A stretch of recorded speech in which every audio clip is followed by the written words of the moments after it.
And welcome into this week's edition of the Recruiting Roundup, powered by Rock and Refuel Varsity. As always, Jason Jewell of Scout.com, and I'm Jared Cohen. We bring the latest in Arizona high school football recruiting and do so year-round. Big games with playoff implications coming up this week, so we'll get into those. But before that, recruiting news. First offer. We mentioned last week a breakout prospect just because he didn't have any offers yet, Jason. Justin Jan of Chandler gets that first offer just a week later. And I'm sure Justin couldn't be happier, or Coach Iguano, because Coach Iguano's been talking about him since last spring. Now, Jan didn't play a ton as a junior, but all through spring ball, Coach Iguano was talking about this was going to be one of their guys. And he finally got his first offer. It was offered by University of Colorado. Big offer for him, a Pac-12 offer. Huge for Jan and huge for the Wolves program. What makes Jan so great, especially in his head coach's eyes and from what we've seen on film out of him? Now, he's not a big-time, flashy type receiver, but he's the kind of guy that will go over the middle,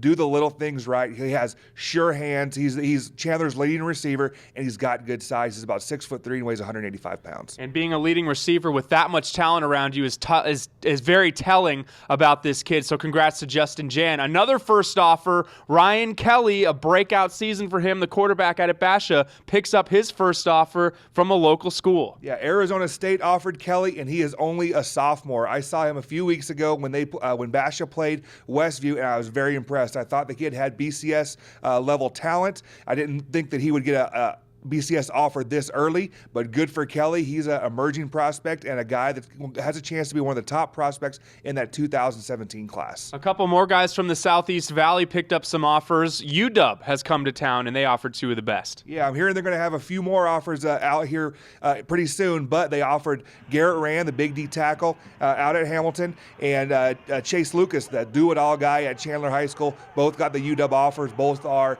top 300 type prospects in the nation by Scout.com. A couple more players that have been two of the top prospects of the fall this year. Byron Murphy picks up an offer from Oregon State, and Davis Parrott, the offensive tackle out at Mountain Point, picks up offers from UNLV as well as Wyoming. And Jason, one more player to get to. Second offer for Gallagher out of Notre Dame Prep. Yeah, big Jacob Gallagher is an offensive tackle, 6'5", 255 pounds, was offered by the University of Mary earlier this summer, got an offer from the University of San Diego. So that's the latest offers from around the state of Arizona. Now it's time for our player of the week from last week, and the theme has been quarterbacks for the last couple weeks, but it's because we are seeing some unbelievable performances. That goes again this week. Our player of the week, Dalton Sneed out of Horizon. Yeah, I was at that Horizon Boulder Creek game, and that was the biggest game in the Valley, and it ended up kind of being a blowout. Horizon was up 56-21 at one point. It was because of Sneed and his ability. He threw 6 touchdowns and had a rushing touchdown. He was just phenomenal all night.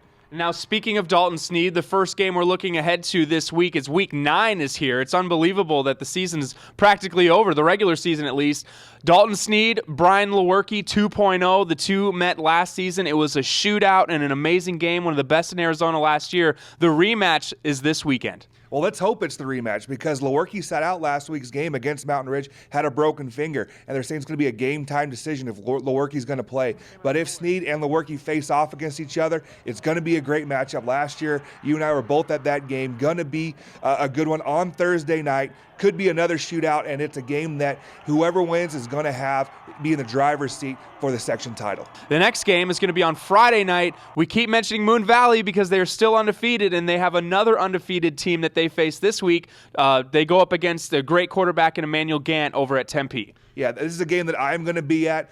Both undefeated, both 8-0. When's the last time Moon Valley's been 8-0? It's been over 10 years, I believe. Now, you got Shannon Burton at quarterback. He's a dual threat guy, putting up big stats for Coach Jacobs at Moon Valley, going against Gant, who seems like he's been playing forever, been a 4-year varsity starter. Gant has over 2,100 yards passing, another dual threat player. Big-time guy, 6'4", 230 pounds. The game I will be at, and I think it's going to be a great one. Yep, and as mentioned, big playoff implications for both that one and the Pinnacle Horizon game, so it should be an exciting weekend. That's it for this week's edition. That's Jason Jewell. I'm Jared Cohen. This has been the Recruiting Roundup, powered by Rock and Refuel Varsity on Sports360AZ.com.